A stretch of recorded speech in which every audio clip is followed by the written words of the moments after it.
Ok, donc je voudrais encore présenter nos excuses. Tout à l'heure, on était en direct. Et puis voilà, on a été coupé. Donc ce sont les aléas du direct. Alors, donc nous allons rester dans un état d'esprit de prière. C'est notre culte dominical. Aujourd'hui, c'est dimanche. C'est le jour du Seigneur. Et nous sommes face à une situation qui nous amène à ne pas nous réunir, à ne pas nous rassembler comme on le fait d'habitude. Mais je voudrais dire à quelqu'un ce matin que l'église, ce n'est pas le bâtiment. C'est vrai que le bâtiment est un endroit qui réunit les rachetés de Dieu. C'est en ce lieu que nous venons pour adorer et louer notre Dieu. Mais nous sommes face à une situation qui nous amène ce matin à échanger avec vous en direct des réseaux sociaux. Je voudrais vraiment vous saluer. Je voudrais vraiment vous dire merci pour l'intérêt que vous portez à notre Seigneur Jésus-Christ. Je vous salue dans vos maisons et je vous demande de ne pas rester assis ou couché, mais je vous demande de vous lever. Je vous demande de réunir les membres de vos familles dans vos maisons et suivez ensemble avec nous le culte. Suivez ensemble avec nous ce moment. Parce que c'est un moment inédit. Et nous ne devons pas abandonner la foi. Nous devons continuer à garder la flamme. Nous devons continuer à démontrer que rien ne pourra nous faire fléchir. Parce que nous savons que face à cette situation, il y a une solution. Et la solution, c'est Jésus-Christ. C'est pourquoi ce matin, nous sommes là pour l'adorer. Alors, est-ce que tu vas te disposer avec moi? Je vais t'inviter ce matin à prendre la disposition ou bien la position qui te sied. Mais je vais t'inviter ce matin à adorer Dieu avec moi. Et je vais laisser la place à mon fils, le chantre Nathanaël, qui va nous conduire dans un moment d'adoration pour invoquer le Saint-Esprit, pour demander que l'Esprit de Dieu vienne et prenne le contrôle de ce moment. Donc, je veux que tu prennes la disposition pour adorer Dieu. Ne sois pas distrait parce que en réalité, c'est l'objectif que veut atteindre le diable. Le diable te fait emmener à être déconnecté de Dieu. Mais ne sois pas découragé, adore Dieu ce matin avec nous. Il est qui on est les Bruce.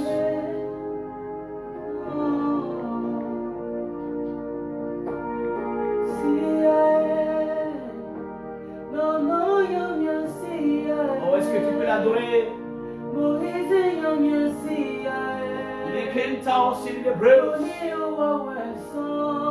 Oh, adore-le ce matin. Oui,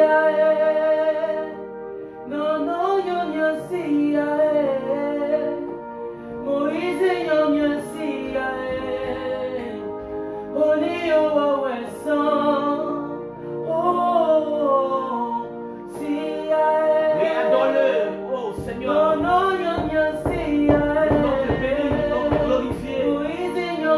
Nous voulons te célébrer. Il est vrai, nos chacun, il est vrai. Sois élevé, Dieu. Sois célébré.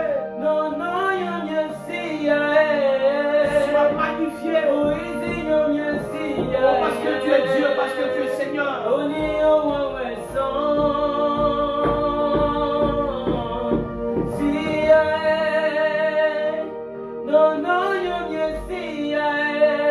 Je veux que tu l'adores. Adore-le, adore-le, adore-le, adore-le. Oh, adore-le, adore-le.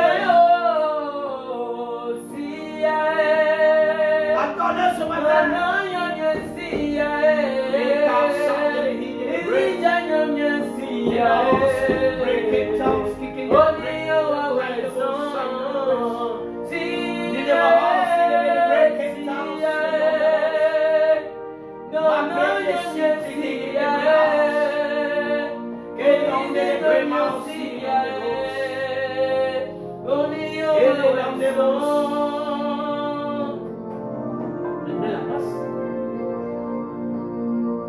Papa, nous sommes dans ta présence. Fais tomber, oh, ta pluie, qu'elle envahisse nos vies. Nous sommes dans ta présence. Oui, nous sommes dans la présence de notre Dieu. Fais tomber, oh, ta pluie, qu'elle envahisse nos vies. Papa, nous sommes dans ta présence. Oui, nous sommes dans ta présence ce matin. Fais tomber, oh, ta pluie, qu'elle envahisse nos vies. Nous sommes dans ta présence. Oh Seigneur, Fais tomber, merci pour ta présence ce matin qui nous environne. ta pluie, qu'elle envahisse nos vies. Ouvre les cieux en abondance. Fais tomber ta pluie sur nos vies. Ouvre les écluses Il est marrant, en abondance. Fais tomber ta pluie sur nos vies. Papa, papa, oui, chante avec nous, c'est quoi la maison? papa, Là où tu es, et là ta voix, et adore Dieu avec nous.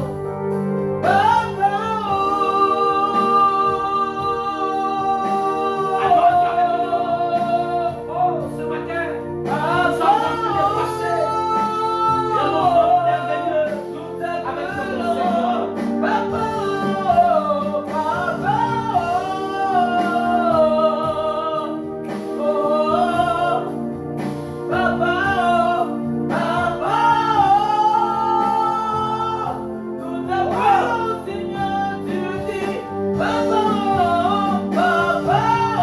Oui, est-ce que tu veux l'adorer avec nous? Adore Dieu avec nous ce matin.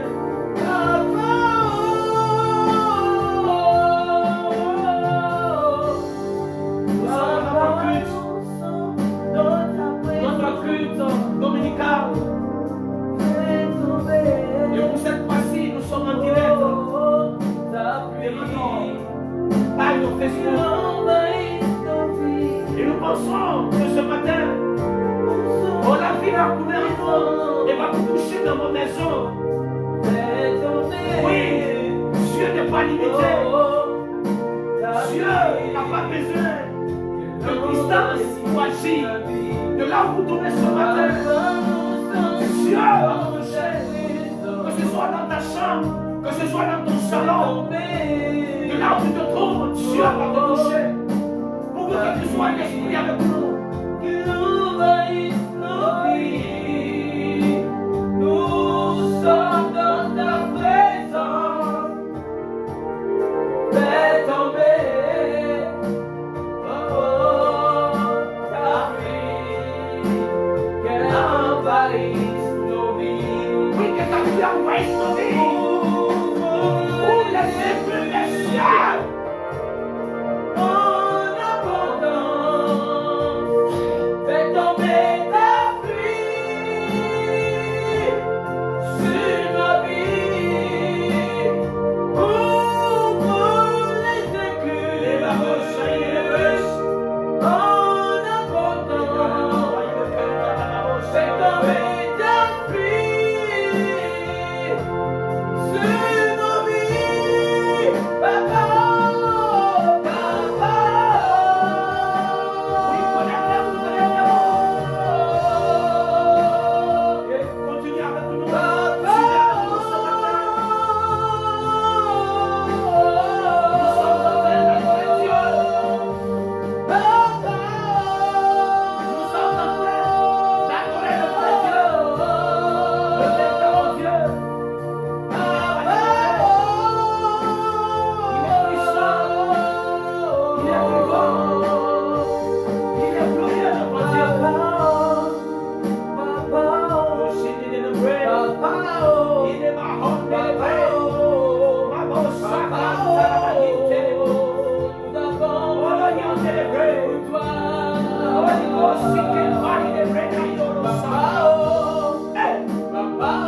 Merveilleux,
peut l'adorer avec nous ce matin.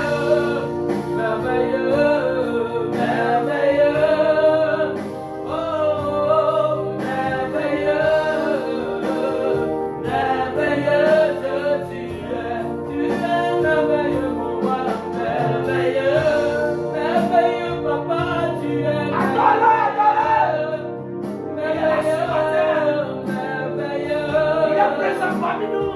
merveilleux, Dieu, tu es, qui est comme toi, Jésus. Personne n'est comme toi.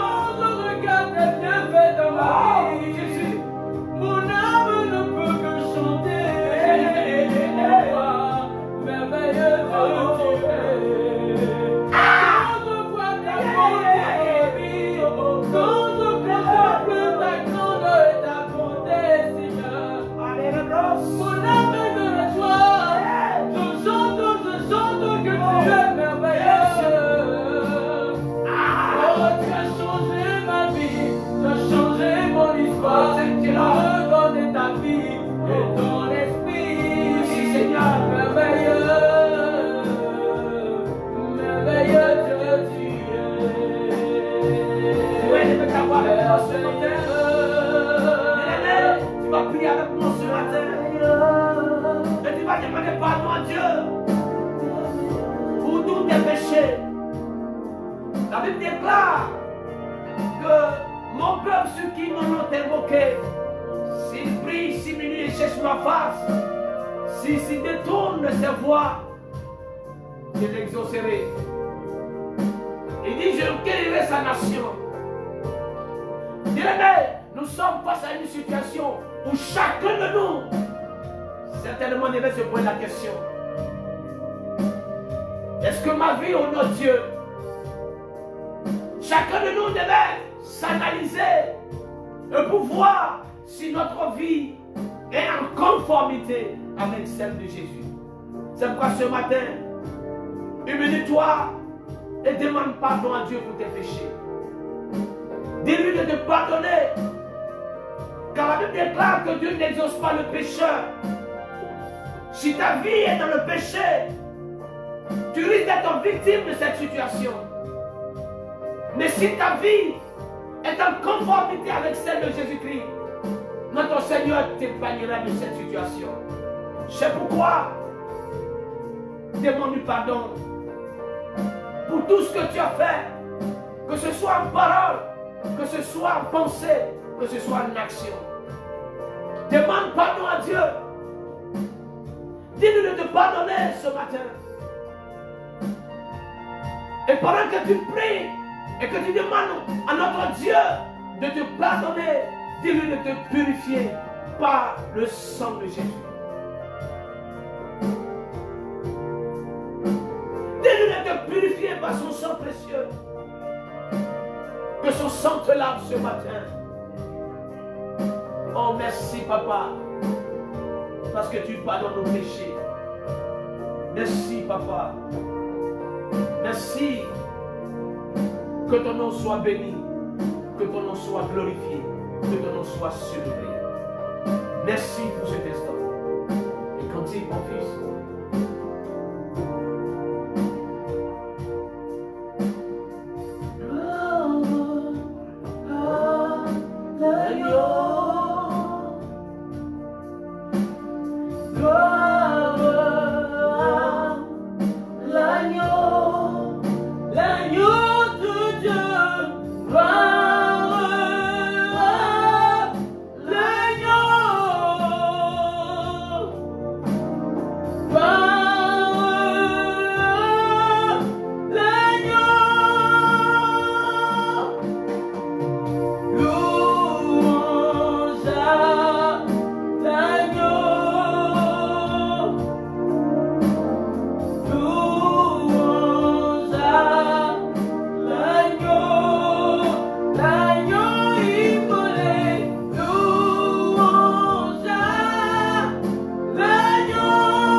Merci pour ce temps d'adoration.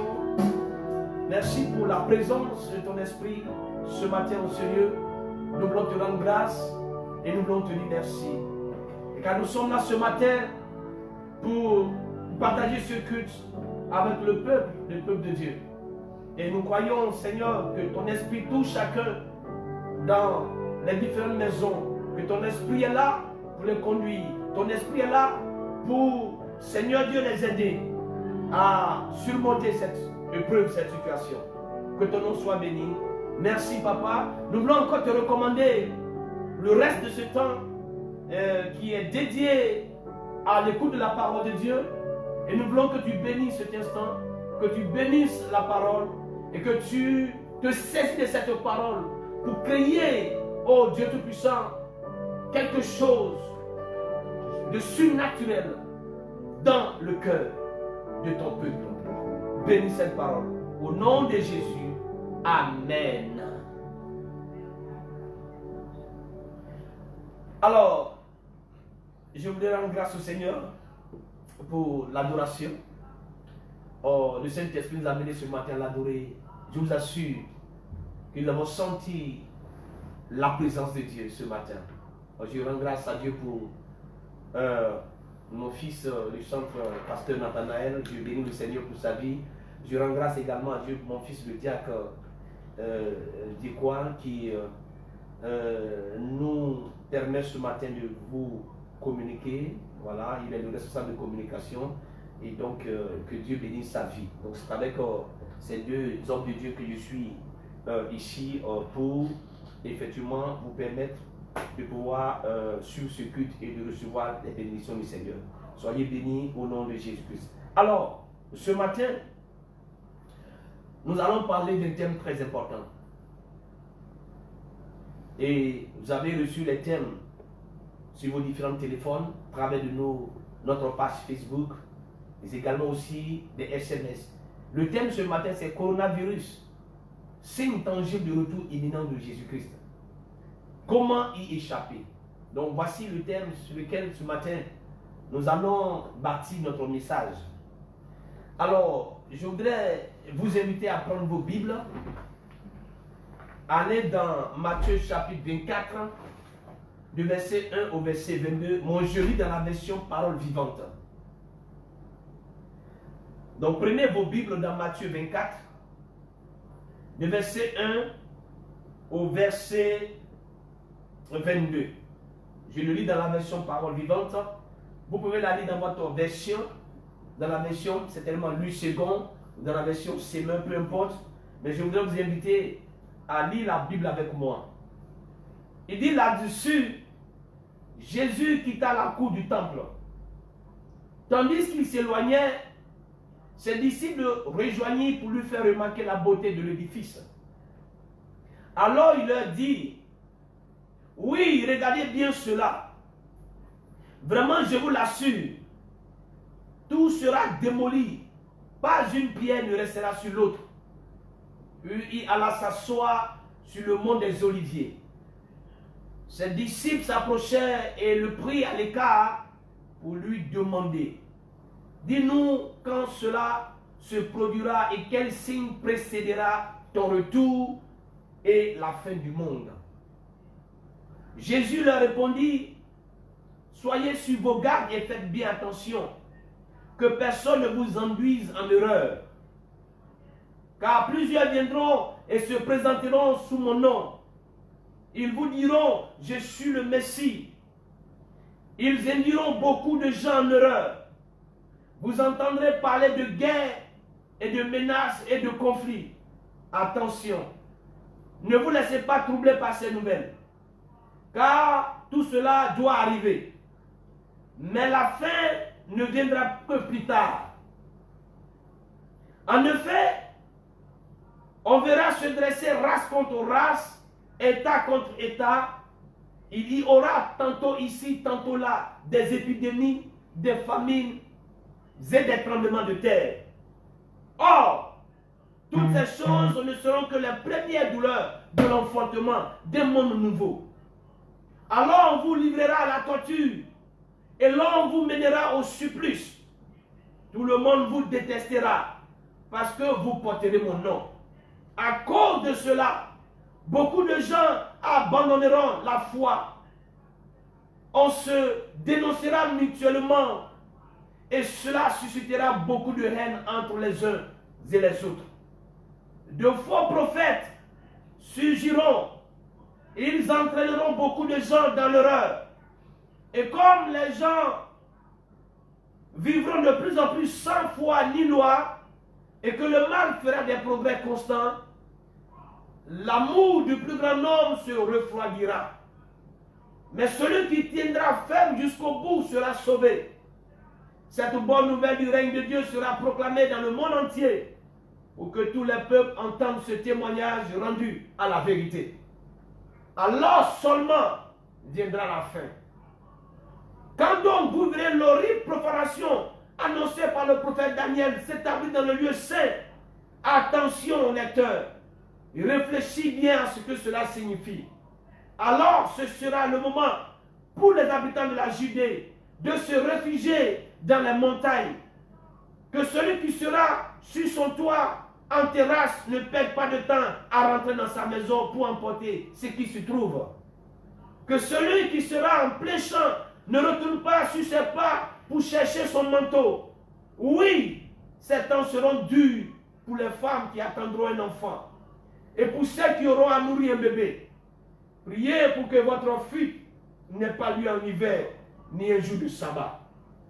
Car en ce moment-là, la détresse sera plus terrible que tout ce qu'on a connu depuis que Dieu a créé le monde. Et jamais plus on ne verra pareille souffrance.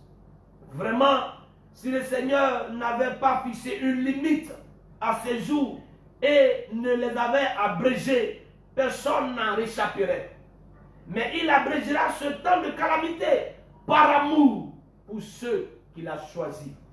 Dans la version du second, il dit pour ses élus. Or ce matin, je veux bénir Dieu pour sa parole. Je veux célébrer Dieu pour sa parole. Car Dieu veut nous parler ce matin. Et je veux dire à quelqu'un ce matin, sois attentif au message de Dieu. Car ce message concerne tous ceux qui sont enfants de Dieu. Et pas seulement pour ceux qui certainement n'ont pas encore eu l'opportunité d'accepter Christ. Je crois que ce message aussi est pour ces personnes. Parce que s'ils entendent ce message, je suis convaincu qu'ils accepteront de donner leur vie à Jésus-Christ. Soyez bénis ce matin. Alors, shalom peuple voyant de notre Seigneur Jésus-Christ. Et particulièrement aux abonnés et aux membres de l'église Vie Transformée à l'image de Christ, en abrégé et vitique, au centre métamorpho de l'église locale de Dalois. Situation exceptionnelle, mesure exceptionnelle. Vous n'êtes pas sans ignorer que la Côte d'Ivoire, à l'instar des autres pays du monde entier, est en guerre sanitaire. L'ennemi à nous tous s'appelle le coronavirus ou Covid-19.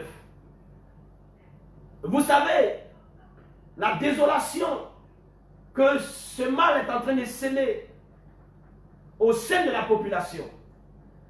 Et c'est pourquoi nous avons choisi ce canal Facebook Live pour vous communiquer la parole de Dieu. La vie Zoé. Car il est écrit qu'au commencement était la parole. Et Jésus dit dans Matthieu 24, verset 35, il dit le ciel et la terre passeront, mais mes paroles ne passeront jamais. Bien aimé, nous ne pouvons pas ne pas vous prêcher la parole du Seigneur. Bien au contraire, c'est dans de pareilles circonstances que vous avez besoin de la parole de Dieu pour fortifier votre foi. Car la Bible dit que la foi vient de ce qu'on entend, et ce qu'on entend vient de la parole de Christ. Donc vous avez plus besoin en ce moment d'entendre la parole de Dieu. Parce que vous savez qu'aujourd'hui nous entendons des nouvelles au niveau de la télévision, au niveau de l'internet, des médias. Et ce qu'on entend fait peur. On entend des milliers de morts en Italie, par-ci, par-là. Et cela trouble la vie de plusieurs personnes. Mais ce qui va t'amener ce matin à être solide, c'est la parole de Dieu. Alléluia. Alors le thème sur lequel je vais bâtir mon message, comme je l'ai dit, c'est coronavirus, signe tangible du retour imminent de Jésus-Christ. Et comment y échapper? Alléluia. Oh, les cabos. Oh, je sais que ce matin, ce message va bénir quelqu'un. Oh, ce matin, je sais que ce message va te faire du bien. Si tu ouvres ton esprit, si tu ouvres ta pensée et laisse le Saint-Esprit prendre cette parole pour la déposer en toi. Oh, ce matin, je crois que quelque chose de surnaturel va se produire dans ta vie. Alors, bien aimé, pour mieux comprendre le message que le Seigneur veut apporter ce matin, allons-y dans Matthieu 23 pour mieux situer le contexte. Dans ce chapitre, Jésus s'adressait aux pharisiens qui croient bonnement à la loi de Moïse dans toute son entièreté, mais refusent de croire que Jésus est le Messie et le Sauveur. Et la Bible dit que Jésus, dans le même chapitre de Matthieu 23, de verset 38 au verset 39, la Bible dit que Jésus va pleurer sur Jérusalem. Il était tellement abattu, vu le comportement, vu qu'il a été rejeté, lui en tant que Messie, lui en tant que Sauveur, il a été rejeté. Et la Bible dit qu'il a pleuré. Il dit, maintenant, je vous laisse à vous-même. Voyez-vous, il dit, je vous laisse à vous-même. L'heure approche où va se réaliser ce que Jérémie a prédit. Il dit, votre temple sera complètement abandonné et restera désert. En effet, je vous le déclare, désormais, vous ne me reverrez plus jusqu'au jour où vous diriez, béni soit celui qui vient de la part du Seigneur. Voyez-vous, il était maître quand il disait cette parole. Il dit, je vous laisse à vous-même, parce qu'il s'est rendu compte que les gens n'avaient pas besoin de sauveur. Les hommes vivaient comme bon leur semble. Il dit, je vous laisse à vous-même. Alors, dans notre texte de base, la Bible nous dit, Jésus quitta le temple. Et tandis qu'il s'éloignait, ses disciples le rejoignirent pour lui faire remarquer la beauté de l'édifice. Ce qui intéresse Jésus, ce n'est pas la beauté du temple, mais il parle de sa destruction en faisant allusion à lui-même. Et les disciples vont lui poser une question très importante. Il dit, dis-nous quand cela se produira et quel signe précédera ton retour et la fin du monde. Quel signe précédera ton retour? Oh, cette question, elle est pertinente. Cette question, elle est pertinente. Elle est la base du christianisme.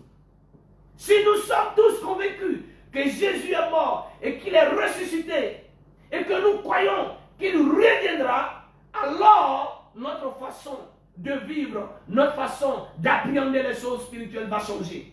Mais si nous ne croyons pas au retour de Christ, alors ça veut dire que la vie chrétienne elle est vaine. Alléluia. Quel signe précédera ton retour? Mais avant d'aller plus loin, laissez-moi vous éclairer sur les 4 grandes prophéties de la Bible. La première prophétie, c'est que Dieu voulait se choisir un peuple. Un peuple qui lui est propre, un peuple pour le servir, un peuple pour l'adorer. Et cette prophétie s'est accomplie dans la vie d'Abraham. On a vu qu'Abraham a mis au monde Isaac, qui était le fils de la promesse. Isaac a engendré à son tour Jacob. Et de Jacob, les 12 tribus d'Israël. Donc, cette prophétie s'est accomplie. Dieu a pu avoir son peuple. Mais Dieu savait que ce peuple allait se détourner de lui pour adorer d'autres dieux. Par ce acte, ce peuple va devenir esclave. Donc, il lui fallait un libérateur. Donc, la deuxième prophétie, c'est l'annonce par des prophètes dans l'Ancien Testament de la naissance des Messies. Et cette prophétie s'est accomplie avec la naissance de Jésus. Alléluia. Et la troisième prophétie, c'est que Jésus a annoncé qu'après qu'il va finir son ministère terrestre, il allait retourner, mais qu'il ne laisserait pas le peuple orphelin, qu'il enverrait un autre consolateur, c'est-à-dire le Saint-Esprit. pour venir continuer l'œuvre de la transformation de Jésus-Christ en nous. Et nous voyons que cette prophétie s'est aussi accomplie au jour de la Pentecôte. Alors la quatrième prophétie, je le dirais la dernière prophétie, c'est le retour de Jésus-Christ pour l'enlèvement de son épouse, c'est-à-dire l'Église. Bien-aimés, cette prophétie n'est pas encore accomplie et nous en sommes dans son temps. Nous en sommes dans son temps. Les trois prophéties se sont accomplies. Alléluia. Nous attendons l'accomplissement de la quatrième prophétie, le retour de Jésus-Christ. Alors la question, sommes-nous suffisamment préparés pour aller à la rencontre de l'époux? Jésus-Christ qui revient bientôt, est-ce que nous sommes suffisamment préparés? Est-ce que nous faisons attention à cette prophétie? Est-ce que nous croyons même à cette prophétie? Est-ce que nous croyons que Christ revient? À ces questions, et si je devais donner une réponse, je dirais non. Vu la panique, vu la peur, vu la truie qui se dessine sur nos visages, à la mention du nom coronavirus dans le monde entier. Avec les mesures, tout ce que nous sommes en train de voir, bien aimé la question, la réponse du moins à ces questions pour moi est non. Encore pour les non-croyants, je peux comprendre. Mais nous, chrétiens, c'est grave. Jésus n'a-t-il pas dit dans Jean 14, de verset 1 au verset 3, que votre cœur ne se trouble point. Croyez en Dieu, croyez en moi. Il dit, il y a plusieurs demeures dans la maison de mon Père. Si cela n'était pas, je vous l'aurais dit. Je vais vous préparer une place. Et lorsque je m'en serai allé, et que vous allez préparer une place, je reviendrai. Et je vous prendrai avec moi, afin que là où je suis, vous y soyez aussi. Voici ce que Jésus a dit. Dans ce passage, Jésus même dit, je reviendrai. Je reviendrai. La mission pour laquelle il est parti, c'est d'aller nous préparer une place. Et il a dit, dès qu'il aura trouvé ou fini de préparer cette place, il dit, je reviendrai. Je reviendrai. Mais est-ce que nous sommes conscients de ce que Jésus revient? Pourquoi avons-nous peur? Mais à cause de notre manière de vivre, qui n'est pas en conformité avec celle de Jésus. Les disciples ont posé la question à Jésus. Quel signe précédera ton retour? Mais avant de répondre à cette question, Jésus dit ceci. Soyez sur vos gardes et faites bien attention que personne ne vous induise en erreur. C'est très important. Le temps dans lequel nous sommes doit être un temps important, un temps qui doit interpeller la vie de tout croyant, de tout chrétien. Le mot erreur, il vient du grec phanao, qui signifie amener à s'égarer, conduire hors du droit chemin. Au sens métaphorique, il signifie conduire hors de la vérité, mener dans l'erreur. C'est pourquoi dans Matthieu 22, verset 29, Jésus répondit, vous êtes dans l'erreur, parce que vous ne comprenez ni les Écritures, ni la puissance de Dieu. Frères, beaucoup sont conduits hors de la vérité, hors du droit chemin. Aujourd'hui, qu'est-ce que nous voyons?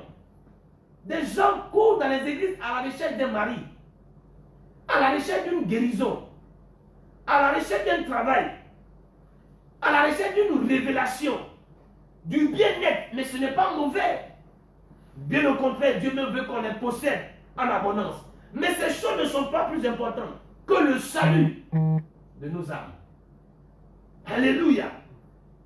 Alors, remarquez bien, nous parlons des stratégies pour avoir des méga church. Je dirais même des giga church. Ce n'est pas mauvais. Mais que ferions-nous de toutes ces personnes qui viendront dans ces méga church? Allons continuer à leur berner des illusions avec des fausses prophéties pour les déposséder de leurs biens ou leur enseigner l'évangile du royaume ou l'évangile de la croix. Le moment est arrivé où nous devons changer ce que nous prêchons. Parce que nous devons prêcher le message du royaume. Le message qui nous amène à aller au ciel. Mais pas le message pour avoir des choses de la terre. C'est pas mauvais. D'ailleurs, le coronavirus est venu montrer nos failles en la matière. Chrétien, écoute-moi. Vas-tu arrêter de courir après des prophéties et laisser le Saint-Esprit te transformer pour que tu sois semblable à l'image de Christ et grandir, et garantir ton salut quand Christ viendra chercher son église. Il dit, je reviendrai.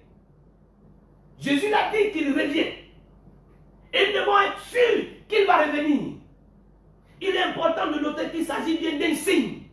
Les disciples ont posé la question, quel est le signe? Donc c'est un signe, c'est au singulier et non au pluriel. Marc présente la question légèrement différemment. Dis-nous quand cela arrivera-t-il et à quel signe connaîtra-t-on que toutes ces choses vont s'accomplir. Marc 13, verset 4.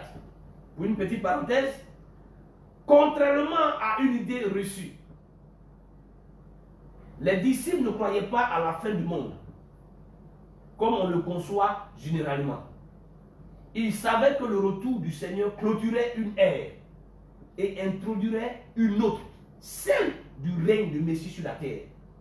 Ainsi, cette expression couramment utilisée, la fin du monde, est impropre au texte qui nous occupe, car il s'agit bien de la fin d'une ère. Le mot grec ayon signifie une période de temps, une ère, un âge. Donc en réalité, quand on parle ici, on ne parle pas de la fin du monde, mais on parle de la fin d'une ère. Alléluia. Attention, ne vous laissez pas troubler par ces nouvelles.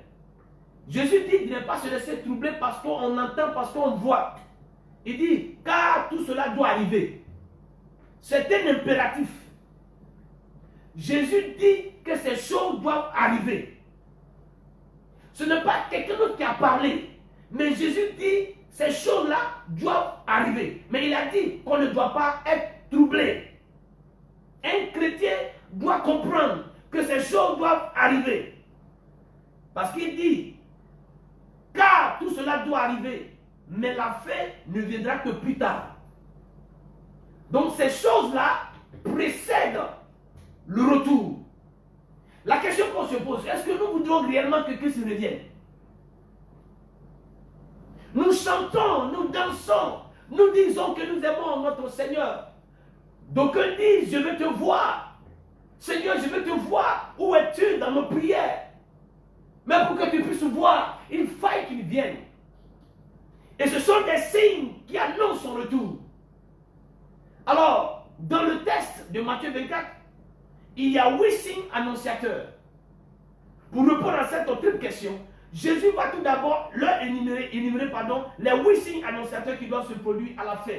Matthieu 24, verset 4 jusqu'au verset 14. Le premier signe, il va parler de la venue des faux Christ. Il va parler de la venue des faux Christ. Et ce que nous sommes en train de voir, ce que Jésus a dit de cela 2000 ans, s'accomplit. Nous voyons des faux Christ. Il parle de l'accroissement de la violence parmi les nations. Mais nous voyons cela. Ça se produit sous nos yeux. Il parle des catastrophes naturelles. On voit des inondations. Il parle également des épidémies. D'ailleurs, le coronavirus est une épidémie. Quatrième signe, il parle des persécutions religieuses. Mais on voit en Inde où les chrétiens sont persécutés, dans les pays arabes où les chrétiens sont persécutés. Aujourd'hui, au nord du Nigeria, où Boko Haram est en train de tuer les chrétiens. Ce sont des signes que Jésus a annoncés. Il parle également, le cinquième signe, une grande apostasie. Mais nous sommes en train de voir. On est en train de vivre une grande apostasie. Il parle également de l'apparition de nombreux faux prophètes. Mais nous voyons cela. Des prophètes qui rentrent dans le corps des gens. Qui connaissent dans les cuisines des gens la disposition des sacs de riz. On voit cela. Le septième signe, il parle de la multiplication du mal. Mais on voit également comment le mal est multiplié sur la terre. Et le huitième, il parle de l'évangélisation de toutes les nations. ce qui va achever au cours du XXe siècle. Alléluia. Alors, parmi les signes annonciateurs du retour de Christ, est mentionné au verset 7 de Matthieu 24, dans la version parole vivante de notre texte, il aura tantôt ici, tantôt là, des épidémies, des famines et des tremblements de terre. Jésus a mentionné qu'il aura des épidémies. Une épidémie en grec, c'est épi, qui signifie au-dessus, et démos, qui signifie peuple. Donc l'épidémie est la propagation rapide d'une maladie infectieuse à un grand nombre de personnes par contagion.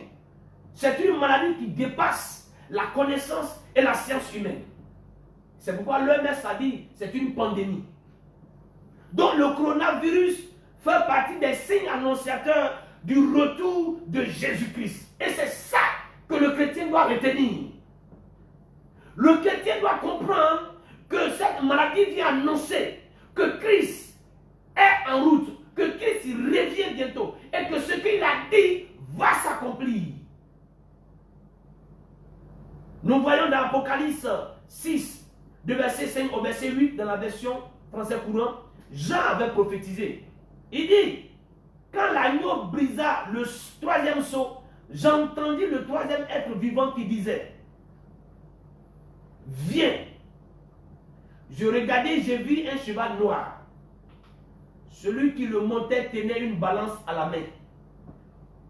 J'entendis comme une voix qui venait du milieu des quatre êtres vivants qui disait 1 kilo de blé pour le salaire d'une journée, 3 kilos d'orge pour le salaire d'une journée, mais ne cause aucun dommage à l'huile et au vin. Quand l'agneau brisa le quatrième sceau, j'entendis le quatrième être vivant qui disait viens. Je regardais, je vis un cheval de couleur verdâtre. Celui qui le montait se nomme la mort. Et le monde des morts le suivait. On leur donna le pouvoir sur le quart de la terre pour faire mourir ses habitants par la guerre, la famine, les pandémies et les bêtes féroces. Bien-aimés, c'est ce que l'apôtre Jean dit. Il dit que il a vu sur un cheval de couleur verdâtre. Celui qui montait se nomme la mort. Il dit le monde des morts le suivait. On leur a donné le pouvoir. Qui a donné le pouvoir? On leur a donné le pouvoir sur le quart de la terre de faire mourir ses habitants par la guerre. Oh my God. Par la famine, par les épidémies. Le cheval noir symbolise la famine. Et la situation va entraîner une famine universelle. C'est ce que nous sommes en train de voir d'ailleurs. Et il parle d'une balance. Une balance est un appareil de mesure indiquant la pénurie de nourriture qui va contraindre au rationnement et fera apparaître des files d'attente devant les magasins. On a déjà vu ça. Depuis quelque temps à Abidjan, on voit des files de personnes devant les magasins en train de payer du riz, tout s'approvisionner parce qu'on leur a annoncé l'hécatombe. Et il dit également, il vit un cheval verdâtre. Le mot grec pour verdâtre a donné en français chlorophylle. Chlorophylle, il décrit la pâleur verdâtre, caractéristique de cadavre en décomposition. Vous savez, quand un cadavre est en décomposition, il a la couleur verdâtre. Dieu accorde à ce cavalier d'amener le quart de la population mondiale à la mort. Il est bien dit, Dieu a accordé le pouvoir. Dieu a accordé le pouvoir à ce cavalier d'amener le quart de la population mondiale à la mort. Pourquoi Dieu permet-il qu'une telle situation nous arrive? Il permet à cause de nos mauvaises œuvres. Lisons Apocalypse 19, du verset 11 au verset 21. Apocalypse 19.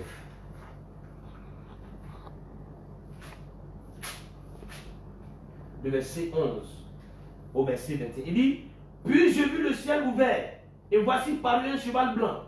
Celui qui le montait s'appelle fidèle et véritable. Il juge et combat avec justice. Ses yeux étaient comme une flamme de feu. Sur sa tête étaient plusieurs diadèmes. Il avait un nom écrit que personne ne connaît, si ce n'est lui-même. Et il était revêtu d'un vêtement teint de sang. Son nom est la parole de Dieu. Les armées qui sont dans le ciel le suivaient sur des chevaux blancs, revêtus d'un lin fait blanc et pur. De sa bouche sortait une épée aiguë pour frapper les nations. Il les pètera avec une verge de fer, et il foulera la cuve de vin de l'ardente colère du Dieu Tout-Puissant. Il dit l'ardente colère du Dieu Tout-Puissant. Il avait sur son vêtement et sur sa cuisse son nom écrit, Roi des rois, Seigneur des seigneurs. Au verset 17, il dit, je vis un ange qui se tenait dans le soleil. Il cria d'une voix forte, disant à tous les oiseaux qui volaient par le milieu du ciel, venez, rassemblez-vous pour le grand festin de Dieu, afin de manger la chair des rois, la chair des chefs militaires, la chair des puissants, la chair des chevaux et de ceux qui les montent, la chair de tous, libres, esclaves, petits et grands. Hey. Au verset 19, il dit, je vis la bête et les rois des terres, de leur armée rassemblés pour faire la guerre à celui qui était assis sur le cheval et son armée. On a compris cela, où les peuples se sont ligués contre Jésus-Christ. Il dit, et la bête fut prise, et avec elle, le faux prophète, qui avait fait devant elle des prodiges, par lequel il avait séduit ceux qui avaient pris la marque de la bête et adoré son image. Ils furent tous, les deux jetés vivants dans les temps ardents de feu et de souffle. Au verset 21, il dit, et les autres furent tués par l'épée, qui sortait de la bouche de celui qui était assis sur le cheval, de tous les oiseaux, et tous les oiseaux se rassasiaient de leur chair. Bien aimé, Dieu permet ces choses à cause de nos mauvaises œuvres. Nos mauvaises œuvres. Regardons ce qui se passe dans nos nations. Aujourd'hui, comment on peut imaginer que des grandes nations peuvent prendre des décrets pour officialiser le mariage gay?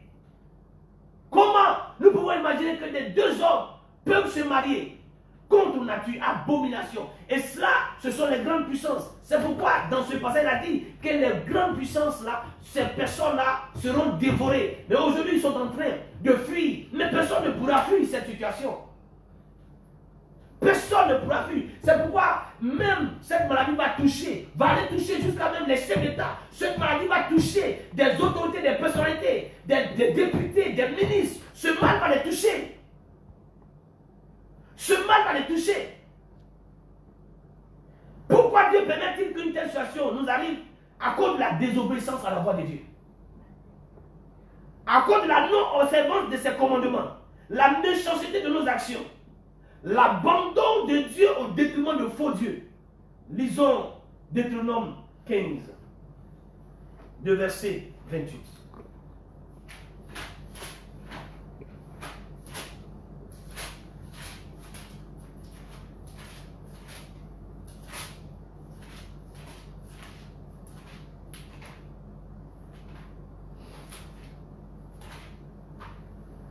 Deutéronome 28.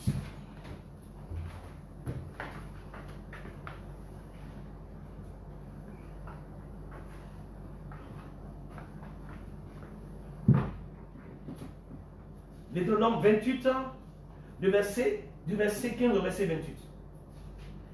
Il dit, mais si tu n'obéis point à la voix de l'Éternel ton Dieu, si tu n'observes pas et ne mets pas en pratique tous ces commandements et toutes ces lois que je te prescris aujourd'hui, voici toutes les malédictions qui viendront sur toi et qui seront ton partage. Tu seras maudit dans la ville, tu seras maudit dans les champs. Ta corbeille et ta hutte seront maudites. Le fruit de tes entrailles, le fruit de ton sol, les portées de ton gros, de ton menu bétail, toutes ces choses seront maudites. Tu seras maudit à ton arrivée, tu seras maudit à ton départ. L'Éternel enverra contre toi la malédiction, le trouble, la menace au milieu de toutes les entreprises que tu feras jusqu'à ce que tu sois détruit, jusqu'à ce que tu périsses promptement à cause de la méchanceté de tes actions. Il dit, qui t'aura porté à m'abandonner? L'Éternel, il dit, l'Éternel attachera à toi la peste jusqu'à ce qu'elle te consume dans le pays dont tu vas entrer en possession. L'Éternel te frappera de consomption, de fièvre, hey. Alléluia, d'inflammation, de chaleur brûlante, de dessèchement, de jaunisse, de gangrène, qui te poursuivront jusqu'à ce que tu périsses. Et au verset 61 de même texte, voici ce qu'il dit. Il dit, et même l'Éternel verra venir sur toi jusqu'à ce que tu sois détruit toutes sortes de maladies, de plaies qui ne sont point mentionnées dans le livre de cette loi. Des maladies qui ne seront point mentionnées. Donc, bien aimé, ces choses nous arrivent à cause de ce que nous sommes méchants. Nous vivons comme si Dieu n'existe pas. Nous faisons des choses comme si c'est nous qui avons créé la terre. Frère, la terre a un propriétaire. Et le propriétaire de la terre, c'est Dieu. Il nous a simplement donné pour dire vivez sur la terre, mais la terre ne nous appartient pas. Mais qu'est-ce que nous faisons? Nous détruisons l'environnement, nous détruisons la terre. Aujourd'hui, les industriels, les gens font des choses, l'environnement est pollué, mais c'est normal, ce sont les conséquences de nos actions. Parce que quoi? La course de l'argent. Mais nous mettons la vie des gens, nous mettons la vie des populations en danger à cause des intérêts. Nous signons, nos gouvernants signent des lois et laissent venir des industriels et venir polluer la terre. Toutes ces choses, la conséquence de nos actes. Voici pourquoi ces choses nous arrivent. Alléluia. Voici pourquoi ce coronavirus est arrivé. Et vous remarquez bien, ça a surpris les grandes nations, les grandes puissances. Ils n'ont pas pu venir. Donc ils disent, mais où sont les prophètes? Pourquoi Dieu n'a-t-il pas révélé aux prophètes? Non, pourquoi voulez-vous que Dieu révèle cela aux prophètes? Est-ce que le peuple écoute même les prophètes? Est-ce que les gens écoutent ce que Dieu dit à ses serviteurs? Pourquoi est-ce qu'on déteste les prophètes, les hommes de Dieu? Non, je vois sur les réseaux sociaux, où sont les prophètes? Les gens qui guérissent les malades? Non. Ce qui nous arrive, ce sont le fruit de nos actions. Ce qui nous arrive, c'est ce que nous faisons. Et voici ce que nous sommes en train de récolter, ce que nous avons sémé. Nous avons abandonné Dieu. Nous avons désobéi Dieu. Aujourd'hui, voici coronavirus. Monsieur le grand féticheur, où est ton fétiche? Monsieur, les grandes puissances, où sont vos puissances? Où sont vos puissances? Et regarde, vous confinez la population. Vous dites à la population de ne pas sortir parce que vous pensez que c'est ça qui va les sauver. Vous tapez vos poitrines pour vous dire que vous êtes les grandes puissances de ce monde. Vous dominez, vous voyez les plus pauvres. Vous marchez sur les plus faibles. Vous piétinez les nations qui n'ont pas les moyens. Mais aujourd'hui, où sont vos puissances face à ce coronavirus? Parce que c'est le signe, c'est un signe qui dit clairement que Christ arrive. Et Christ est le maître des cieux et la terre. Il vient prendre ce qui lui appartient. Alors, comment y échapper? Comment y échapper? Ça est là. La situation est là. Nous sommes en train de vivre cette situation. Quelqu'un pourrait dire, nous sommes tous dans le même bateau. Mais comment y échapper? Je bénis Dieu. Oh, je bénis Dieu parce que Dieu ouvre toujours une porte.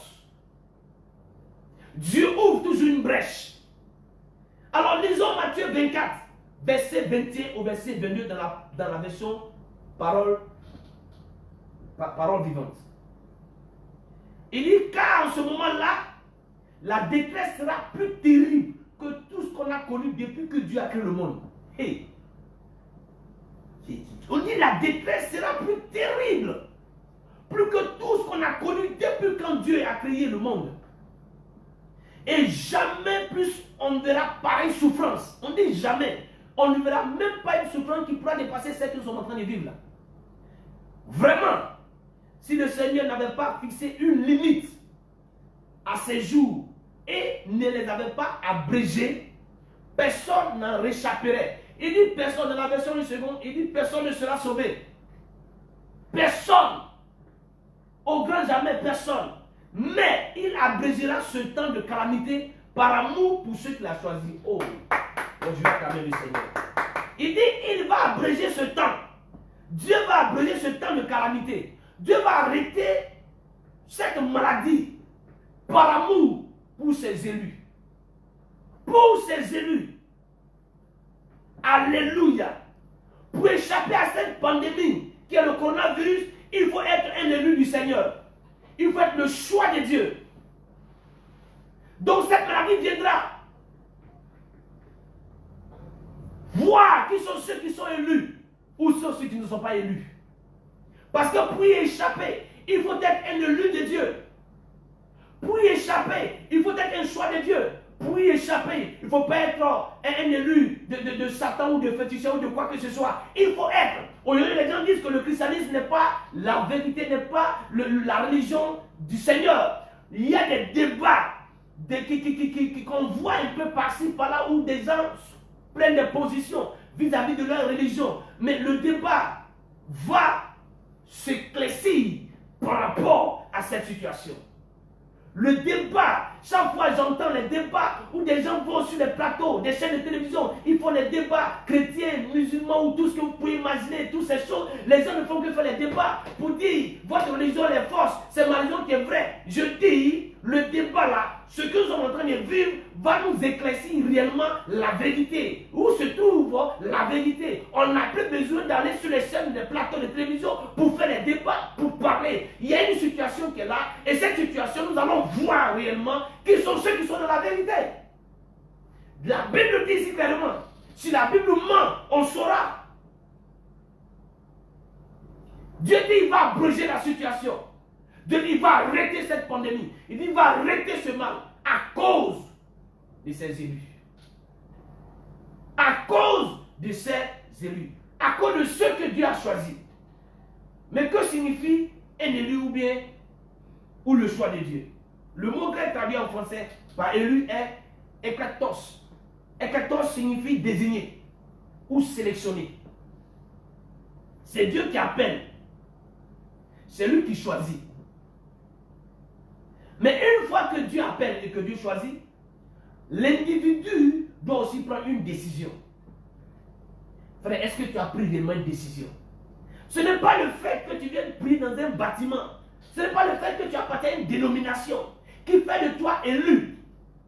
Est-ce que la décision que tu as prise accompagne effectivement celui qui t'a choisi, celui qui t'a élu? Il t'a élu sur certains critères, sur une base, c'est une chose qu'il a choisie. Il dit, toi, tu es mon choix. Et tu es mon choix, mais voici ce que tu dois faire. Voici les raisons pour lesquelles je t'ai choisi. Est-ce que nous marchons en fonction des raisons pour lesquelles Dieu nous a choisis? Quand tu es élu du peuple, tu vas devant le peuple et tu dis au peuple, si je suis élu, voici ce que je fais. Et quand le peuple t'élu, le peuple va t'observer pour voir si tu marches sur ce que tu as dit. Mais si tu ne le fais pas, la prochaine élection, le peuple ne va pas te voter. Tu ne seras pas élu. C'est la même chose. Alléluia. Donc on doit répondre à cet appel et agir en conséquence. Nous devons savoir selon 2 Thessaloniciens 2, de verset 13. Et nous allons lire ce passage. 2 Thessaloniciens 2, 13.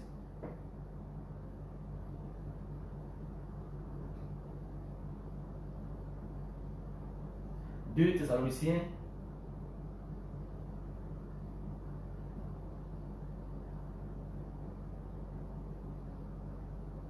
Il dit, pour nous, frères bien-aimés du Seigneur, nous devons avoir sujet rendre continuellement grâce à Dieu, parce que Dieu vous a choisi dès le commencement pour le salut. Dieu nous a choisi. Donc tu dois comprendre que c'est Dieu qui choisit. Il dit par la sanctification de l'esprit et par la foi à la vérité. Donc nous devons comprendre que c'est Dieu qui choisit. Alléluia. C'est Dieu qui opère son choix. Et on peut le lire également dans 1 Pierre 1. 1 Pierre 1, 2. 1 Pierre 1, 2. On peut le lire également dans 1 Pierre 1, 2.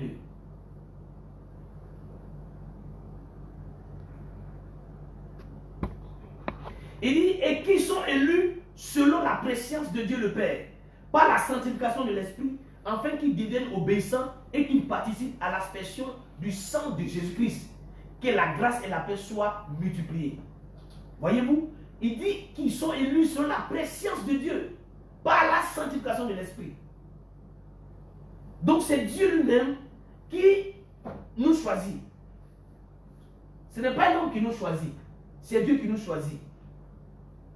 On peut le lire dans 1 Thessaloniciens 1, de verset 4 au verset 6. Amen. Donc, quelle est la particularité d'un élu? Un élu, c'est quelqu'un qui est revêtu d'un habit de noces. Lisons Matthieu, pour comprendre cela. Matthieu 22. Lisons Matthieu 22, de verset 11 au verset 14. Il dit, le roi entra pour voir ceux qui étaient à table. Et il aperçut là un homme qui n'avait pas revêtu d'un habit de noces. Il lui dit, mon ami, comment es-tu entré ici sans avoir un habit de noces? Cet homme eut la bouche fermée. Alors le roi dit au serviteur, liez-lui les pieds et les mains, jetez-le dans les ténèbres du dehors. Il aura des pleurs et des grincements des dents, car beaucoup d'appelés mais peu élus. Dans cette parabole, un monsieur s'est retrouvé dans une cérémonie de noces, mais il n'était pas habillé en fonction de la cérémonie. Donc il devait avoir un vêtement de noces, et il n'était pas habillé ainsi. Et le roi constate cela, il lui demande, mon ami, comment tu as fait pour arriver ici? Et ici, il dit quoi?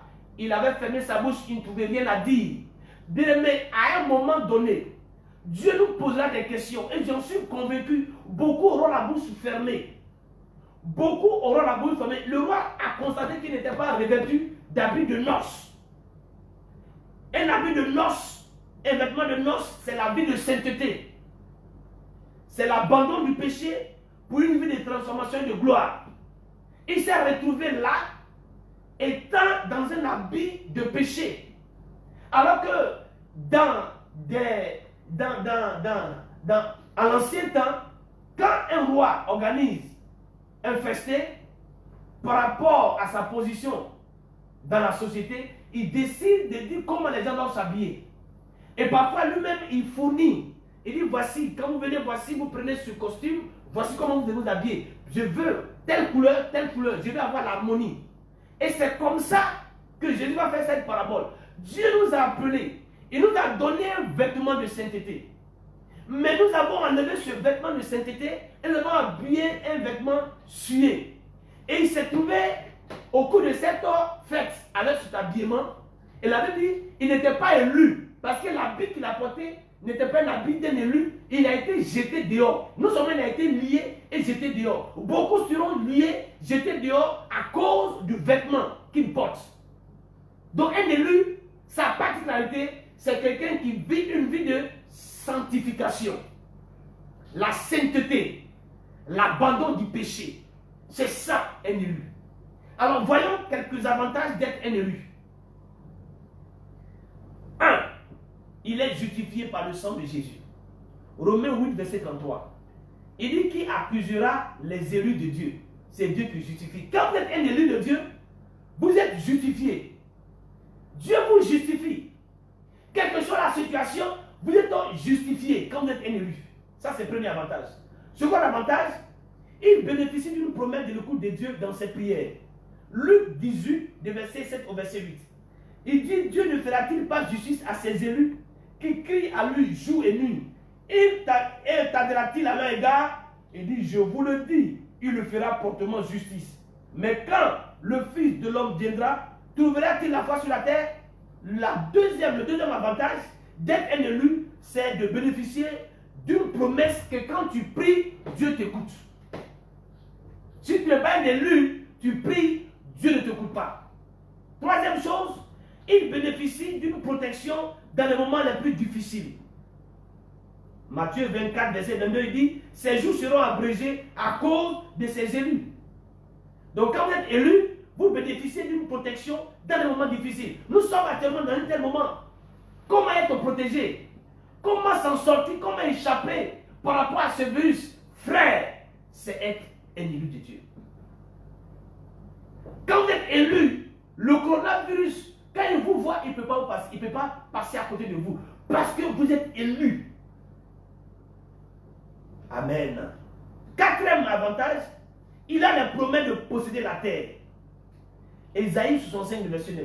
Il dit, je ferai sortir de Jacob une postérité et de Juda un héritier de mes montagnes. Mes élus posséderont le pays et mes serviteurs y habiteront. Nous allons posséder ici ce pays-là parce que nous sommes des élus. Tu ne peux pas mourir et puis posséder. Si Dieu veut qu'on possède, c'est que Dieu veut qu'on soit en vie. Et pour que tu sois en vie, il faut que tu sois élu. Donc voici un autre avantage d'être un élu. C'est d'avoir la promesse de posséder la terre. Ensuite, le dernier, le cinquième avantage, c'est qu'il a le privilège d'être parmi les rassemblés par les anges au retour de Christ. Quand Christ va venir, les anges vont rassembler des personnes pour accueillir. Et si tu es élu, tu fais partie. Dans Matthieu 24, verset 31, il dit, il enverra ses anges avec la trompette retentissante. Ils rassembleront ses élus des quatre vents, depuis une extrémité des cieux jusqu'à l'autre. Donc si vous êtes élu, vous avez le privilège d'être parmi ceux que les anges vont rassembler pour recevoir, accueillir le Christ. Alléluia. Alors, rapidement, quelles sont les caractéristiques d'un élu de Dieu? Un élu de Dieu marche digne d'être élu. Il marche digne d'être un élu. Dans Tite 1, verset 1, Paul dit, serviteur de Dieu et apôtre de Jésus-Christ par la foi des élus de Dieu et la connaissance de la vérité et la piété. Un élu doit vivre digne comme un élu. En toute situation, tu dois être digne. Tu dois rester digne comme un élu. Deuxième caractéristique, vivre de façon à aimer, à aider, à supporter, à pardonner. On peut le voir dans Colossiens 3, verset 12 au verset 13. Ensuite, de ne pas être une occasion de chute pour les autres. Quand tu es une occasion de chute pour les autres, 2 Timothée 2, verset 10. Il ne faut pas être une occasion de chute. Ensuite, ne pas oublier de se sanctifier et de rechercher à grandir dans le Seigneur. Un élu ne doit pas oublier de se sanctifier et il doit toujours rechercher à grandir dans le Seigneur. Il doit être revêtu des fruits de l'esprit pour ne pas être rejeté. Matthieu 22, verset 12. Et pour finir, un élu doit être fidèle à Jésus-Christ. Apocalypse 17, verset 14. Alléluia. Donc voici les caractéristiques d'un élu. Je viens de vous situer la situation. Je le dis que le coronavirus est venu du fait que Dieu a permis. C'est Dieu qui permet. C'est vrai que notre Dieu n'est pas celui qui est mauvais qui tue, mais Dieu est en train de préparer le retour de Jésus. Et pour qu'on comprenne qu'il arrive, voici les signes. Et ces signes viennent pour voir ceux qui sont des élus.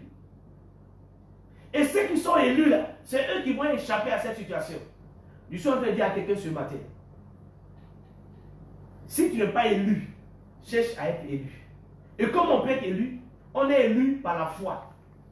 En ce que Jésus-Christ est le Seigneur et Sauveur. Amen. Donc pour que tu sois un élu, il faut croire que Jésus est le Seigneur et le Sauveur. Et conformer ta vie à celle de Jésus. Marcher comme Jésus marche. Abandonner le péché. Abandonner tous ceux qui n'ont pas le Seigneur. Et si tu fais, tu deviens élu. Et si tu es élu, tu vas échapper à cette situation. Si tu n'es pas élu, ce n'est pas évident. Parce que cette situation-là, elle va être difficile. Jésus l'a annoncé.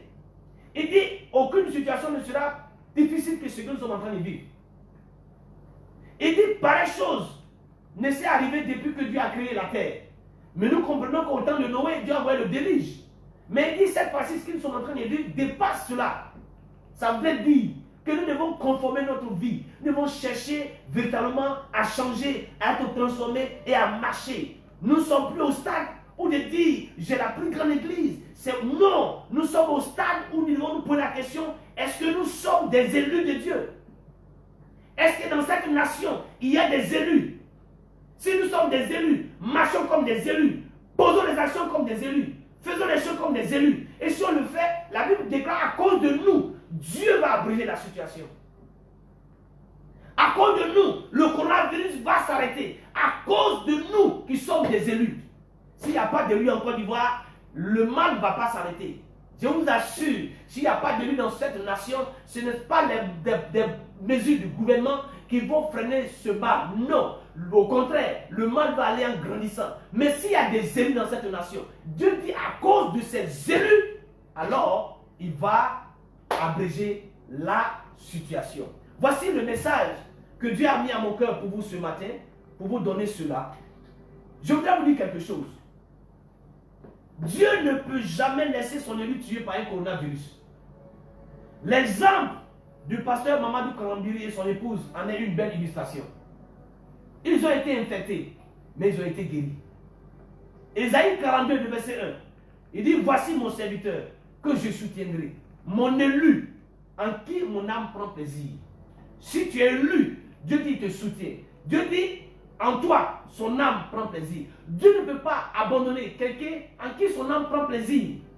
Il dit, j'ai mis mon esprit sur lui. Il annoncera la justice aux nations.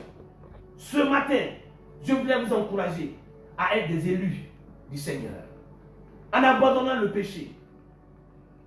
En vous conformant à la vie de Christ. La situation, elle est grave. On ne peut pas vous le mentir.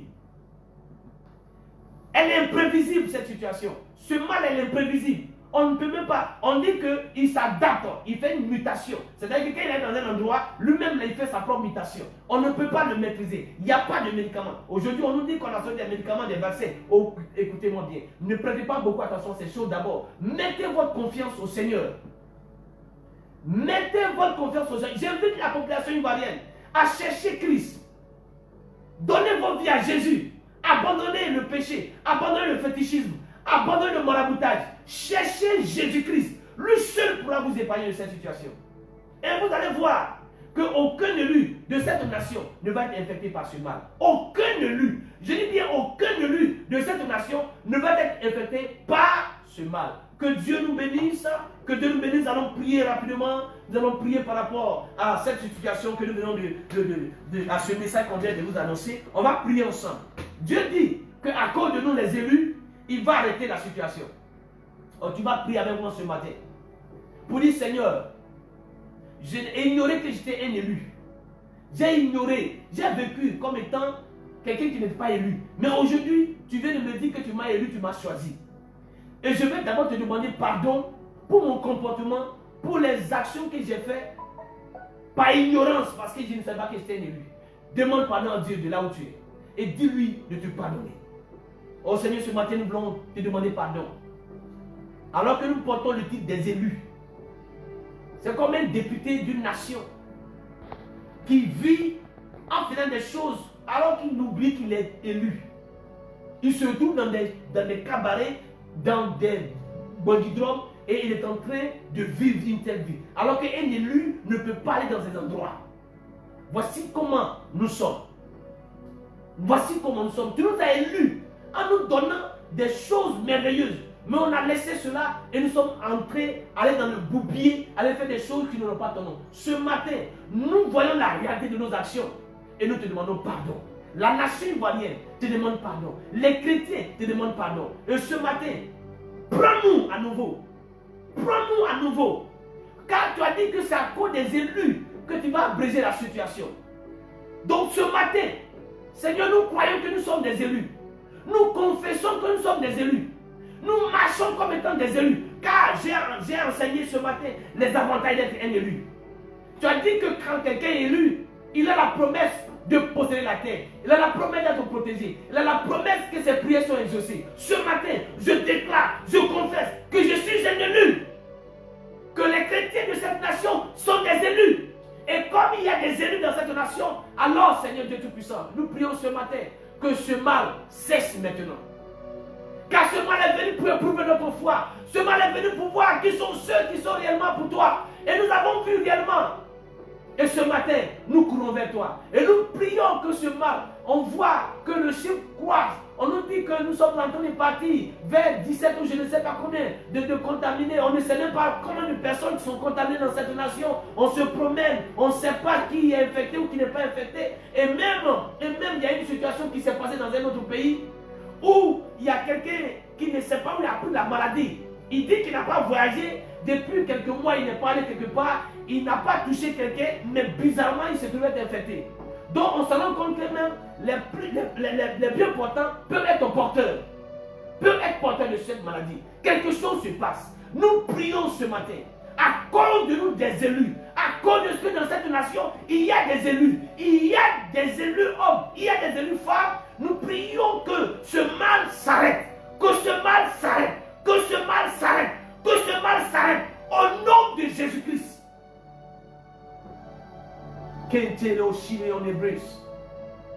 Oh Seigneur, il y a des élus dans cette nation. Nous avons compris que nous avons vécu une vie qui n'ont pas ton nom. Mais nous avons compris que voici ce qui peut nous arriver. Voici ce qui peut arriver à un chrétien qui ne se conforme pas à ta vie. Voici ce qui peut arriver à une nation qui n'a pas Jésus-Christ. Voici ce qui peut arriver. Nous sommes conscients maintenant. Mais ce matin, nous tournons vers toi. Nous tournons vers toi. C'est toi qui as la source du salut. Nous tournons vers toi. Nous crions vers toi. Nous t'implorons. Nous te supplions de guérir la nation ivoirienne. Nous te supplions d'arrêter ce fléau. Nous te supplions d'arrêter le coronavirus. Nous te supplions de détruire ce mal. Il y a des élus. Ma prière va également pour l'Italie. L'Italie aussi également touchée. L'Italie est touchée, il est le pays où il y a plus de morts. Ils ont dépassé même la Chine. Aie pitié pour cette nation. Aie pitié pour cette nation. Et arrête ce fléau. Arrête ce mal. Et je prie pour toutes les nations qui sont touchées par cette maladie. Seigneur, étends ta main. Étends ta main. Et arrête ce fléau. Étends ta main et arrête ce pandémie. Parce que ce pandémie est venu nous démontrer que nous devons nous préparer à rencontrer Christ. Que nous devons préparer que Christ arrive. Et que nous devons vivre en pensant que Christ est en route. Et que désormais nous devons changer notre façon de vivre. Coronavirus est venu nous ouvrir nos yeux pour que nous comprenions que Christ est en route. Merci papa. Merci pour cette révélation. Que ton nom soit béni. Que la gloire te soit rendue. Merci Seigneur. Merci pour ce moment. Je voudrais bénir Dieu pour la vie de tous ceux qui nous ont écoutés. Dans les maisons qui nous ont suivis. Que la main de Dieu soit sur vous. Et que cette parole soit votre partage. Et que les bénédictions attachées à ce message soient pour vous. Dans le nom de Jésus-Christ. Merci Seigneur. À toi soit la gloire. Au nom de Jésus-Christ. Amen.